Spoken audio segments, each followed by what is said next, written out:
vaina chuan guitar lesson thar kan zir ho lenga vena kan zir ho le tur chu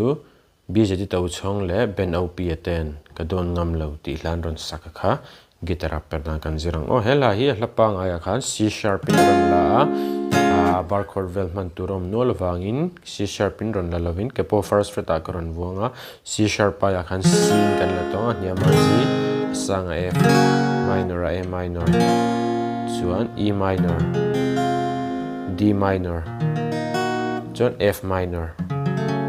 chuan G7 hakan mangang anua khana ki kha C sharp atang khan E a aron sana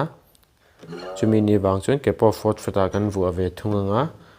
E aron san na kha chuanin G in kan la ve thungang agati C thawina kalani cho C chord tu na ka chord ron man thaw kha chuan a top na khanin kepo first fret a bo kan vu le lenga C thaw kha kan play le meng kepo kha first fret a le fourth fret a kan mang don ni cho a hla kan play chung hian kan son mai don ani chan chu bar chord vel va me chau ngai lo khan all sam thei dan ang berin karon ti ni cho hetian kan strum down down up down up down down down up ikano down down up down up down ithai cham tur hi kadon ngam lo ladanga ka soyang tho kha na chord kan thak mon do na khajon down down down